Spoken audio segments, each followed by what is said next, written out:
Basically informative. It tries to talk a little bit about what happened slightly over a week ago at a camp organized by the Ruckus Society. Now, the Ruckus Society, a lot of you won't know them. They are providing trainings in non-violent activistic techniques. I don't know what the radio sounds are all about. They provide training in non-violent activism techniques. So they do. I think USA Today, in their wisdom, described them as basic training for tree huggers. And what's important is that the Ruckus Society a week ago has organized a camp which was all about technology. It was the Tech Action Camp, which was very much about radios, computers, networks, websites, independent media centers, technology, very much about all of these issues. And the reason I went there, traveling from Amsterdam, first there and then here, is that it's the first time that I see the sort of converging movements between activism and the hacking community also happening very much from the other side, which I thought was very important. At least it was very important for me. I got to meet tons of interesting people there. I think we all did. Working on interesting projects, doing human rights stuff in South America. And they presented, partly these people were very, very knowledgeable already, using PGP, using networks, websites, steganography sometimes,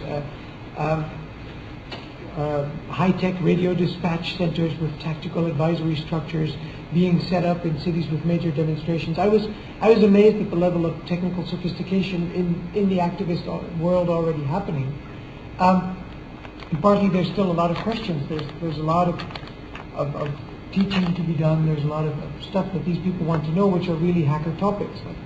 Like, isn't there some video recorder that could encrypt what it's recording with a public key so that even I don't have access to it immediately there on the spot? Isn't there some way we could, and time after time after time, they're asking these really deep hacker questions, which partly are still open subjects in our own community. But from a perspective which is really interesting because they need them today.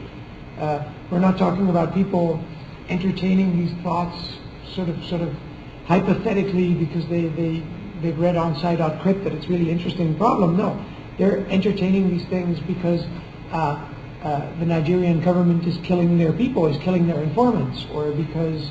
So for me, this was really exciting to be with people. I build cryptographic technology. I build stuff that these people will end up using, hopefully. And for me, it was very exciting to be there and to see the people that actually need the stuff, and to see that this community understands their needs. Until, say, a year or two ago, I always felt like a, how would you describe it? Prophesizing some kind of religion to people that didn't want to listen, saying you need some kind of operational security, you need to deal with PGP and encrypted email to people that weren't really interested in these topics. And I think there's interesting things going on. I don't know, is there anybody here that's either with an independent media center or is from the activist? There's a few people, yeah. Considers themselves an activist in some way. Yeah, I guess for me that was like a really very interesting thing, and I guess we've all been there, and we've set this up to tell you a little bit about it, what went on there. Maybe some other people would want to share some experiences. Sure. Could we all just introduce ourselves very quick? I'm Rob Kongrijp. I build cryptographic tools. My name is Ladrina. I'm an intern with the Electronic Frontier Foundation. My name is Mike. I'm a student here in New York.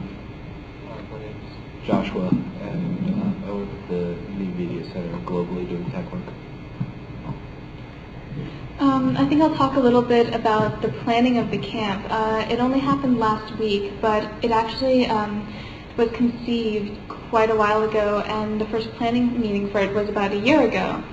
And one of the interesting things that came up in this meeting is that, well, you've got people who you would call the tree huggers per se. You've got people who are the environmental activists. You've got people who are out there telling us that Exxon's bad and we should change it. You've got all sorts of people who fill these traditional activist roles, so you would say.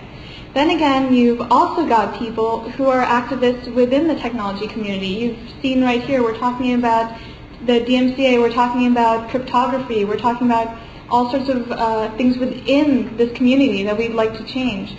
So they're trying to figure out, how do we address this? How do we figure out how to, well, say, take the tech activists and bridge them with everyone else? So one interesting thing that happened is that there was about a 5-day training for just everybody who's accepted to the camp, about 150 people. And those 150 people each day participated in 2 about 3 or 4 hour long workshops on very specific things, on surveillance, on radios, everything that Rob mentioned. But the part beforehand that I personally unfortunately missed was a tech-to-tech Skillshare, where basically everybody set their own agenda. About how many people gathered? About 50 people. About 50 people gathered for 3 days just to talk about tech issues within the tech community. For instance, within independent media centers, how do you take a code from one center, how do you apply it somewhere else, how do you share the system that you're using in one community to, say, create a database of members for your organization, share with somebody else. Actually, since Mike was there, I'll let him talk about that. Okay, you done? Did you want to say anything more? I'll come back to me. Okay. Well, as Ladrina was saying, about 50 people who broadly defined were technical people. This encompassed a wide variety of skills, from the computer skills to, there were some people doing some amazing things with digital video. They did a track where people who had never picked up a camera before, they went through a series of trainings, and by the end of the week they had produced some truly amazing videos. And there's one with a sock puppet called Butcher the Dog, and Rob is in it, and you all must obtain a copy of this video if at all possible. And so you had these various types of tech people who are activists, more or less, and how they're using technology, how we're using technology in our work, and meeting together and seeing how other people are using technology in their work. And one of the exciting things that I think has come out of the Tech Camp is this kind of very loose, still quasi-whatever information thing, federation of various technical people doing activism, or activists doing technical work, whichever way you want to think about it, and working, what tools are useful to activists, trying to get away from some of kind of the fetishization of technology, right? Because there's a lot of times, I know I've done this, probably everyone in this room has done it, you use technology for technology's sake, which is fine and it's fun and it's exciting. But we have to also think about how we can make technology useful to people, rather than just pumping money into Silicon Valley because, well, they don't have enough of it or something.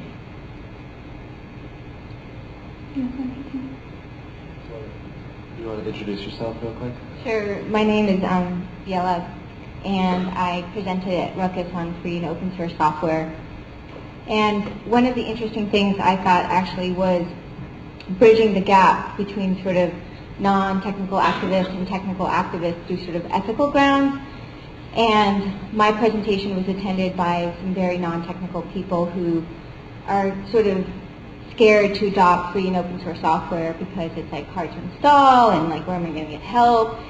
And part of my presentation was to address those issues and where you could go for help, like to use mailing lists and user groups. But one of the things I try to sort of sell people on is to look at sort of the ethical issues of why it might be important to use something like free and open source software. And there's actual lines of similarity between, let's just say, environmental activists and the world of hackers and open source in terms of information freedom. And it was great to see sort of cross-pollination between these groups and see that there's actual lines of similarity. And what the Ruckus Society allowed was a space for that cross-pollination to occur. And it was a 10-day camp, so it didn't only occur through sort of formal workshops and stuff like that, but sort of informal areas where people could get together. And so it was a good dialogue that opened up. was really incredible to me just to see this people with this huge range of skill sets sit down in the North California desert for 3 days and basically talk about whatever they wanted to talk about. We had people from Amazon Watch, Global Exchange, some people who run Dow Communications and RiseUp.net, a lot of indie media folks, and just to watch these people who've been sort of tech people who've been like working and sort of thinking about these problems of what does the activist community need and what can the tech community offer, being members of both, and having them, normally they're on the opposite sides of the country, if not the world, and just, where it takes, but because of digital communication, it's almost instant, but it's still, a few hours or a few days for emails. Just to watch them in a room go back and forth was absolutely astounding for me. And also these people with skills that are so completely outside of my range of skill set was absolutely phenomenal. I was so blown away. It was funny. And just people heard about it and got excited. I mean, these two random kids showed up who just happened to live nearby and networked the whole place because they're 19 and that's what they wanted to do. We had another guy who came out from O'Reilly, and he just decided to give a talk on community wireless, and just came out for an afternoon, and it wasn't his job. It was just the one issue that he was really happy about, and really got him excited. And talked on how sort of this fit together, and just gave a presentation on it, and people just sort of sat down and listened, and I really felt there was this frank and honest exchange of ideas, and there was a lot of enthusiasm around it, which was, again, incredible for me to see. I just want to say a bit about the space, the physical space where this took place. It was in Northern California, about a couple hours north of San Francisco, in this kind of very, very nice hills, a few miles from the ocean, and also a few miles from just about anything else. So to set up this kind of technical space in the middle of nowhere, we had a satellite connection to wherever the satellite goes. So that just the kind of thing that people can set up in the middle of nowhere in this beautiful area in just a couple of days, it really says a lot. Actually, to add to that, I think it was a really amazing sort of physical inscription of just what Tech Camp was about, sort of bringing a lot of groups who sort of work with the environment with technical groups. And so, in the physical space, you had the two coming together, and that's what we were trying to do socially. I thought that was really amazing. As far as the actual teaching went on, the space contributed a lot to that. You've got techie people who are working in their office 9 to 5 coming out to camp for a week, which was quite an experience in itself for some people. And then people who are like, wow, we've got this wired campground. What's up with that? I don't know. That's a little scary. But about the actual teaching, so there were you could go to 2 panels every day, basically 2 workshops where you could learn about open source, about security, about surveillance, all of these things. And the thing that probably would be just really good to take away from our experience, I think, is that we all sat down for 4 hours with a group of basically strangers who we got to know over this period of time. But in these 4 hours, people learned these completely new skill sets. They learned, for instance, I attended a culture jamming workshop, which is basically taking where a gentleman talked about, for instance, some protests that he had done and how he made a humorous situation into a media event, for instance. And he basically taught us all how to do this. He said, well, here's a subject for you. Global Exchange is going to do this campaign on separating church and state. So, it wasn't church and state, it was a corporation and state. Thank you. And basically he sat us down at the end of it and said, okay, you guys have half an hour. I want you to make a 30-second little public service announcement, and here we're going to record this onto digital media, and you guys are actually going to produce something. The important thing about having this 4-hour workshop to actually accomplish something is, for instance, let's take H2K2. We're all in these 1-hour sessions, and you can take notes, you can come away with whatever ideas that you want that sound really cool to do, but you need to make sure that if there's a topic you're really passionate about, follow up with the person who's speaking, find a mentor, find a way to pursue this. Because if everybody here at this conference comes and they attend, say, 5 one-hour workshops that they're really interested in, but they don't know how to do anything about, say, like the negative land talk last night, fair use in media. What are you going to do about that if you're really interested in it? What are you going to do to change that? And I would say personally, this really encouraged me to seek out people, learn as much as you can, find people who are mentors, talk to people who are knowledgeable in these subjects, because a 1-hour talk, such as the ones we're getting here, really are not sufficient to educate you if you want to become really active about something, whether it's technical or not. That's one thing that I would encourage everyone here to do. Also, Go ahead. the other thing I thought about too was that if you live in a city, there's obviously all sorts of different types of organizations, like technical, non-technical, and I encourage a lot of the activist, non-technical people and organizations to seek out the technical organizations in their group, whether it's a non-profit or a Linux user group, and the vice versa can happen too if you're involved with sort of a technical activist group. Sort of seek out other groups in your area where you could sort of hold mini workshops on the weekend. I met a number of people there who are my political heroes personally. The guy that does gwbush.com was there. The guy doing Billionaires for Bush or Gore. The people behind RT Mark were there. These are my idea of political action is that above everything it has to be fun. You're talking in the present day about a very small group of people trying to accomplish change, and the best way you're going to do that is by making people laugh. It's one of the more powerful weapons. And you can also see that how powerful these groups are is really no longer reflected by how many people follow them around in the streets or carry a banner, or because these very powerful institutions, the Yes Men, RT Mark, that's basically one guy, it's the same guy. So basically these 3 or 4 people are at least as powerful as whole large groups, complete trade unions, huge organizations carrying banners and protesting in the streets. And I think this is also becoming obvious to these people. I think if you'd have to say what are the forces driving, say, the hacker world and the activist world together, which are driving activists towards technology or hackers towards activism, I think to define these forces it would be the IMCs and the DMCA. The DMCA has made the hacker community realize that they are in fact at war.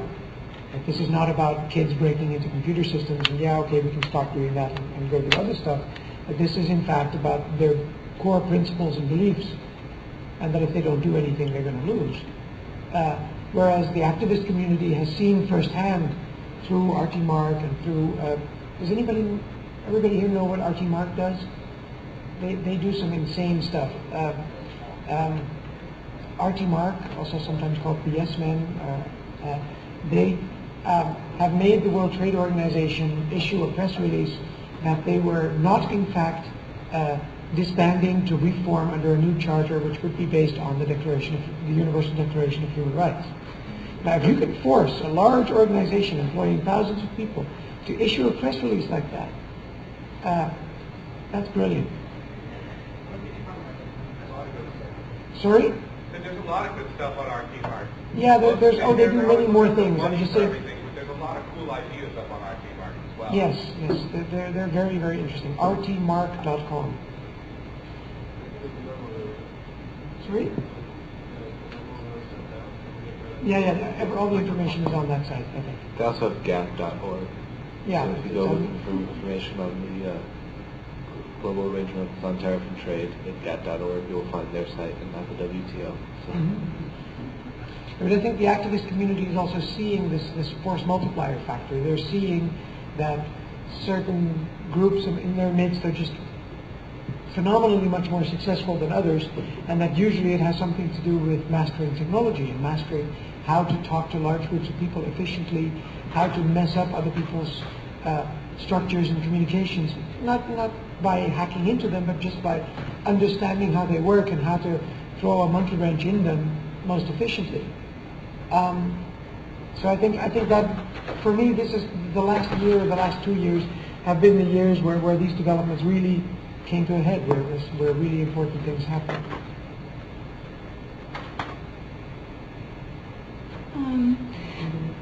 I guess I'll give an example of some things that, as technology, we can do to help out the other side, to help your classic activists. As I guess I don't want to divide us into sides. Okay, because I guess that was the whole point, that everyone really did cross over.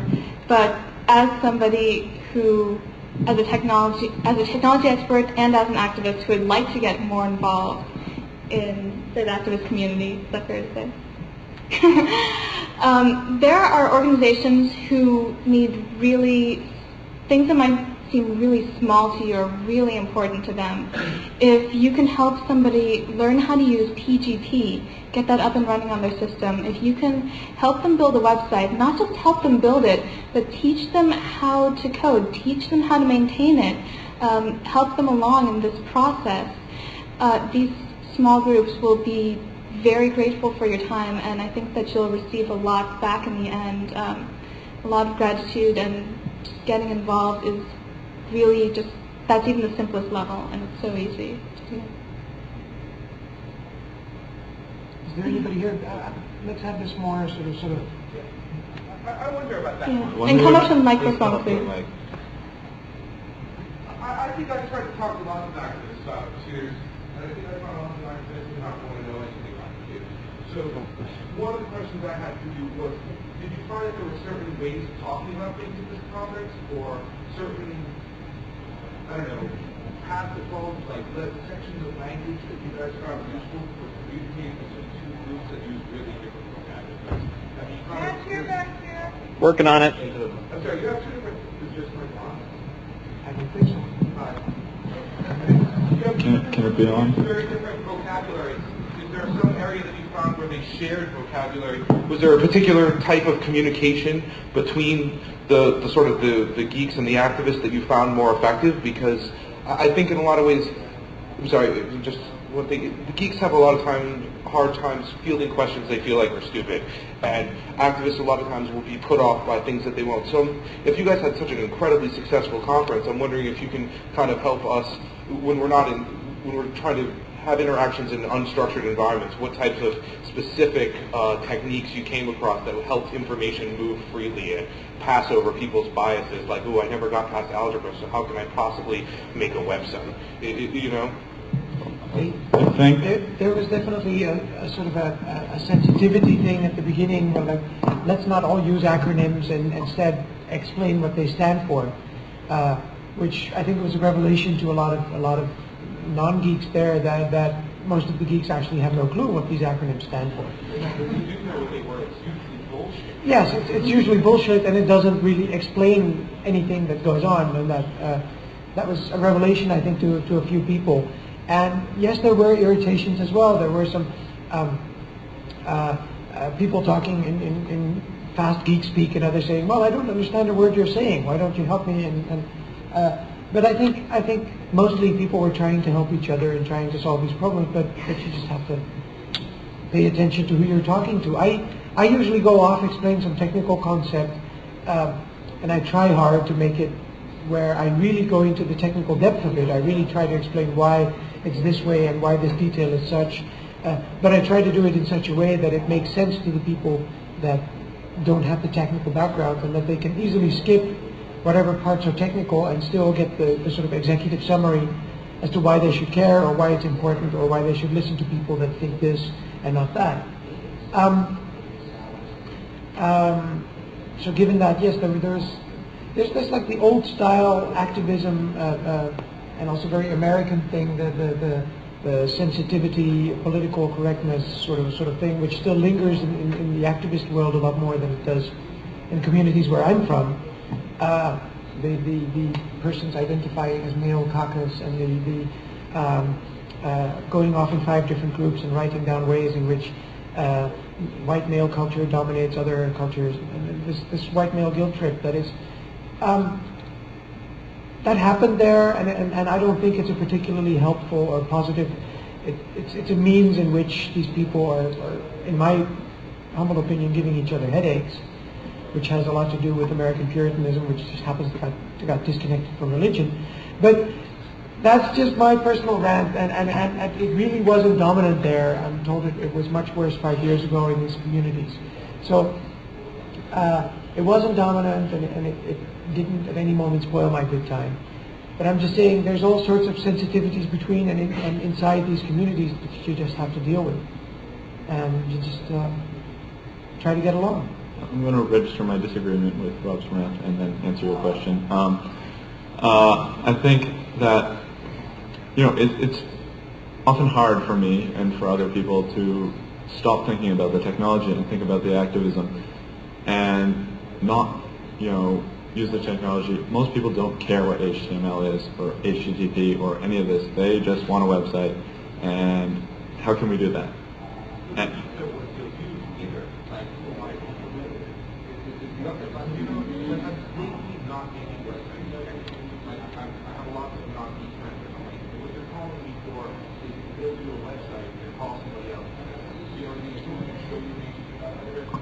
Okay, hold on.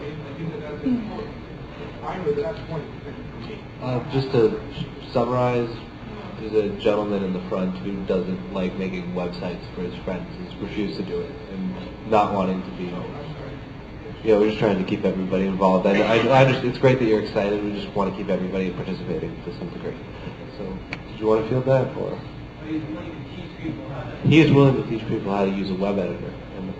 And I think it's a combination of finding people who are in the people wanting to learn and finding good ways to teach. A lot of what Ruckus was about was creating this sort of safe space, just sort of realizing that not everybody is on the same level, and you may have to drop down a few gears and shed all your acronyms and sort of say it's okay not to know everything, which is a really hard thing to admit, especially in this community, and then to say it's okay to ask questions, which is I think was valuable generally, but really made everything successful. Okay, we now have. That answer your question? Did you have a... Can I add one more thing to that, actually? Which is, I think a lot of activists who don't know about technology perceive the world of technology as apolitical. And once you sort of explained to them, oh no, there's a lot of politics going on, it might not come in the same package as your type of activism, but it's a form of activism. I saw them get really excited about it, actually. A lot of people who didn't know about the world of free software and alternative legal licenses, who really care about patents because they're against, patents for genes and genetically engineered foods, and all of a sudden there was a world within technology that is treating information in such a way that they want to treat information. And I think that got them excited about using the stuff and learning about it. So I think it's important to sort of translate the sort of messages that are within technology activists to those who don't know about it, because there's, again, lines of similarity, and it's just a matter of opening up the channels of communication.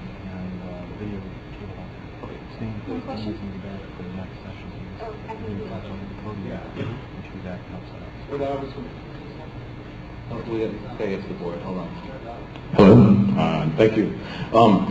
I think the issue here is more than just, he was talking about HTML. People ask him to make a web page because that's all the activist wants. So he comes in like a house painter. Okay, I'm going to help the activist by painting a house, by making a web page. Your point about understanding the technological, political issues, free software versus, say, Microsoft, is one key element. But another thing is, if I showed up to build a website for an activist organization wearing a Gap T-shirt, certain people would, have a problem with that. But as a technology, as an activist-minded computer person, people have asked me to do certain things. Like I'm building, a website for a very large community-based organization that's very active in low-income housing, et cetera, et cetera. They don't care what they want. They just want their stuff. Someone along the way introduced them to open source software, to FreeBSD, to a whole bunch of things, to privacy and whatnot, and got them very excited about it. And it's to us people to come in and say, oh, we want a Microsoft website. That's like me wearing a Gap t-shirt to, you know. And I think the issue for me, and I believe for you, is how do we communicate with the left? For me, is the thing. I've always considered myself a radical, but leftists seem to have certain language that I don't necessarily understand. Hackers and technology people have a language that no one understands. How do we get together? How did you guys do it successfully the first time? I think there's been successes before. It's just we're in a time where we're watching the overlap grow dramatically. The whole IMC movement is infested with hacker geek minds. There's plenty of people running around in our movement who have political roots. So I think we're just watching the overlap grow, and that takes care of it almost automatically. Doesn't mean we don't have to actually try and go out and educate people, but I think the growing overlap is what's causing most of the cross-pollination at the moment. I think there's often this notion that I'm this whatever, and I'm going to go into this group and show them whatever. And I don't think that works for really either side. We get into the house painter situation we described before, and we get from the activists then, you know, think of you like a house painter, like, you know, here's this service, and I don't understand it, but there's this guy I know who kind of does it for us, and it seems to work. I think for myself, you know, I try and be as much as possible in both camps, and, you know, legitimately in both camps. And maybe that's uncomfortable for some people. Maybe they just want to be a house painter. But, you know, I think we need to really, as individuals, be kind of our own alliance, right? You know, to understand both sides. And as I said before, to like stop this whole notion of sides. And you can be a little bit pushy about it. You can say, look, if your business, if your core business, if you will, is to get information out to people, and if your core business is to educate people about some wrong in the world, and you have no idea what it means, what Google rank your page has, then you're not performing your core business functions right. If you're just producing this piece of information and then you don't care how it ends up on the web, then you're just going to be replaced by more intelligent organizational forums that do care about their Google rank. So I think that, call that arrogance, call that what you want, but reaching out to these people and at some point shaking them a little bit as well and saying, look, your business is information, and these are the tools of information. This is the pirate radio become stencil machine of the future, and you better learn how to use it. You've learned how to write. That's an information tool. You couldn't do what you were doing if you couldn't write. Well, wake up. There's more to learn. I'm going to just repeat my mantra that I said before, is teaching. Another analogy, let's say the first time somebody asked you not to buy Gap clothing. Maybe you didn't get the idea right away, or maybe your friend didn't get it. But when they heard it from every other one of your 10 friends, maybe the idea started to get there. So maybe it's not even in talking to people who are activist-minded. Maybe it's even a step back from there and saying, hey, look, you're somebody who's technologically oriented. Could you bring this issue to other people that you're working with? Could you ask them to say, make people aware that when they're doing these projects, we can teach them about open source. Can we teach maybe other technology people first? I don't know if that's helpful for your question. Thank you all for coming. I'm involved in a variety of open source community projects, and if I could just make a brief comment. I think the short question is just start talking, because if people are intelligent, and they are intelligent, and if what you say makes sense, they're going to listen to it. Just start talking. Sounds cheesy, but it works. I was wondering, there's this, I don't like buzzwords, but I think what we're dealing with is emergence. I think we're finally seeing that the whole thing is starting to make sense. And if all of you could make some brief comments, if that's possible, where you think we're going. And I'm I'm a techno freak. I think technology is the most important thing as far as freedom is concerned, which is my limited perspective. So I'd like to know what you think. Where we're going, like, let's say the next 10 years. Are we going to succeed? Thanks. Maybe, at least this is my ideal world, we could have people who, if they aren't technologically proficient in all of these different fields, if they're not proficient in networking, in security, and all of these things, the people that can at least have a basic level of technological literacy. That's what I would really like to see. I think that's what many people came away with from this camp. They were like, oh, well, I might not know how to use this yet, but I have some inkling of it and I have the resources to pursue it. Or I know that just basically the significance behind issues. If they don't know how to use it, they have the tools to be able to find out how to use it. That's what I hope is happening, and that's what I definitely saw happening here. Hi. Oh, I'm sorry. Anybody else want to comment? I don't know. I think it's a really incredible time where you've got all these really what were divergent currents just sort of coming together in not just the activist community and the hacker community, but people are really making an issue out of media literacy and community organizing and trying to fit what we're seeing in the environment is what we're seeing as these sort of separate issues and finding out how they interact with each other and really the force multiplier. And I don't know, I really have no idea what the next 10 years are going to look like. There's going to be flying cars and they're going to make that little woo-doo-doo-doo-doo sound.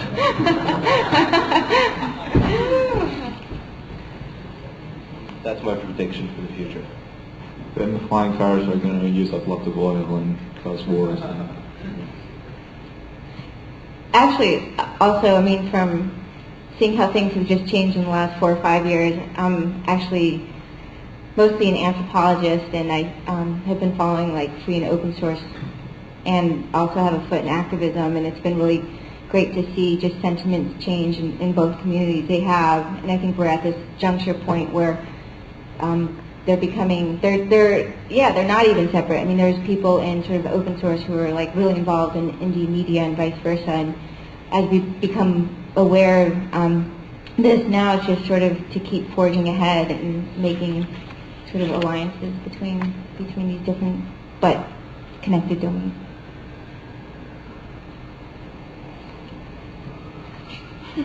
Sorry.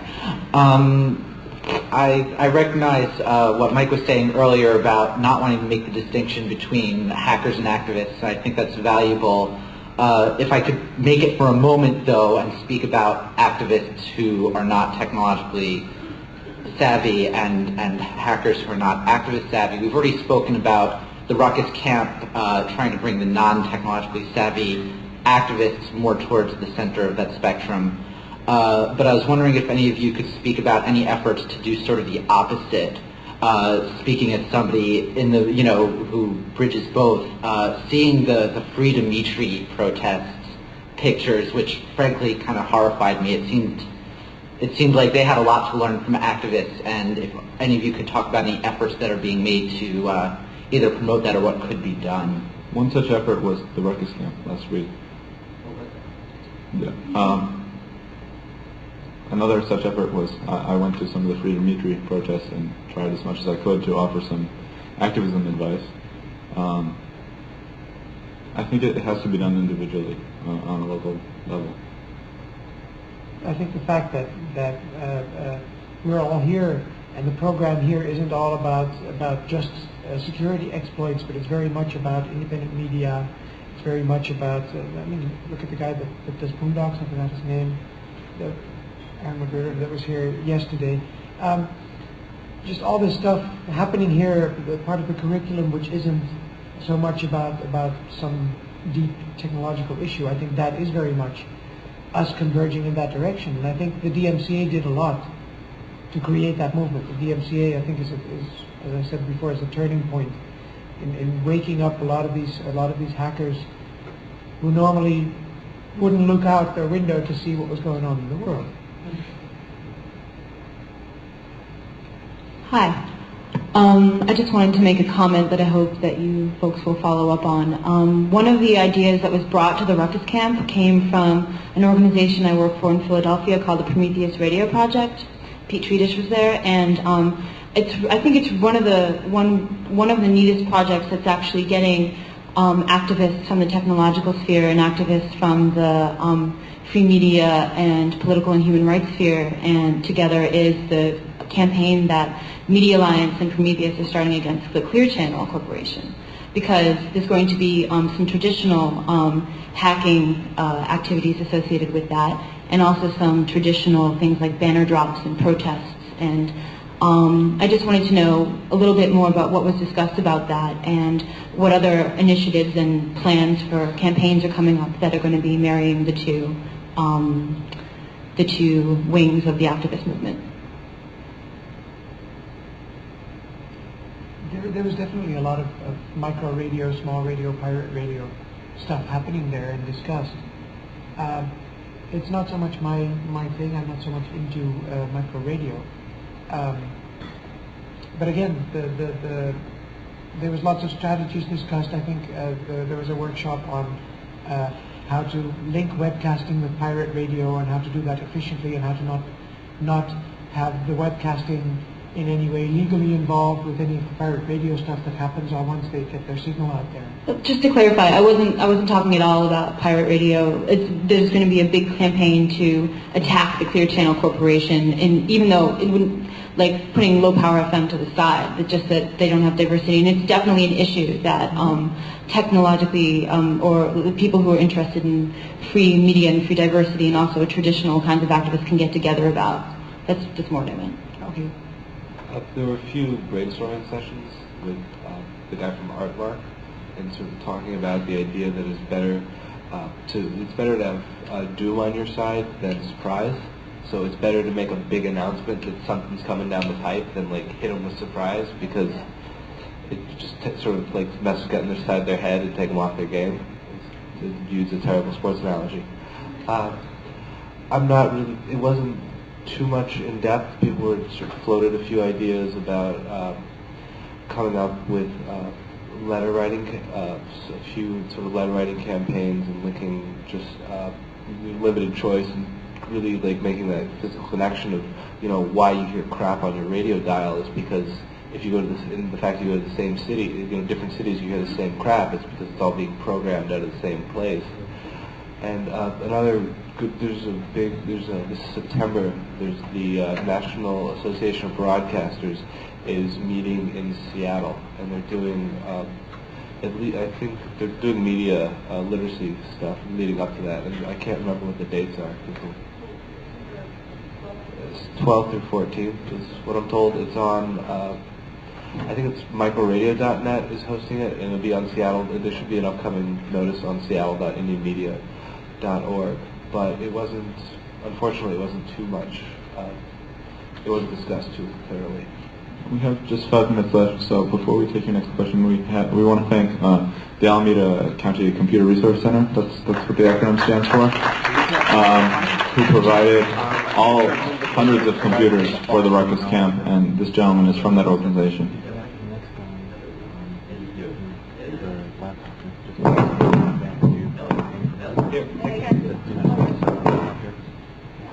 If I can just give a quick plug for the ACCRC. The Alameda County Computer Resource Center is a nonprofit computer recycling center in Oakland, California. So if any of you are from the Bay Area and you have some free time or some volunteer time you want to donate to the Alameda County Computer Resource Center, go to www.accrc.org. We take PCs. We take all sorts of electronic equipment and recycle it, but the PCs that we get that are above 166 megahertz, we install Linux on them, and we give them to third world nations, nonprofits, underprivileged individuals, the Ruckus Society. And if you want to come out and give us a hand, or if you need the equipment, go to www.accrc.org and take a look. Thanks very much. Thank you. I'll make this brief. Thank you for coming, speaking. I'd also like to thank everybody here that's attended the conference. You know, I've read some material on hacking, but you don't really get to understand the hacking culture, the actual people and the vibe, the feel, until you actually come to an event like this. And I'm very impressed with what I've seen. And I think we will see an emergence of local political activism and this community merging, because you're a bunch of great people. Thank you. We blush. We blush. One more? I think that, everything we've heard here is very, very hopeful. It's important. However, naturally, what's most hopeful is that I'm hearing that you people are interested in other media besides just computers and just internet. That's very, very important. Everybody should have shortwave, low power FM access. That's an extremely important expansion. But if you're going to run any kind of a campaign, the object is how effective you get into the public consciousness. Many people, it's what they do or how cute what they did was. It's how effectively you get into the public consciousness, number one. Number two, it seems to me that the best thing you could do is bring new concepts or important concepts to the general public, okay? It's also who you target, okay? If you're looking for profound international attention, it's a lot better to have a leafleting. It's a much better leafleting at 68th Street and Park Avenue outside the Council of the Americas or the Council on Foreign Relations, rather than on 11th Avenue somewhere in Manhattan. So it's how you target and where you target, all right? It's also, I don't know, you look in the health field, Codex is coming up. That's a huge issue, okay? If you could tie yourself to some of these huge issues, the thing is that which are of great importance and are new things which have been totally kept away from the public, that's a wonderful energy source. Certainly the International Association for Health Freedom, the Internet has started that. These are two things that I most hope you're able to achieve, but keep what you're doing. I know it's discouraging at times, but what you're doing here is very vital for the entire country's freedom. Thank you very much. I think these are excellent last words because we're out of time, I'm being told. Okay, thank you all very much for coming.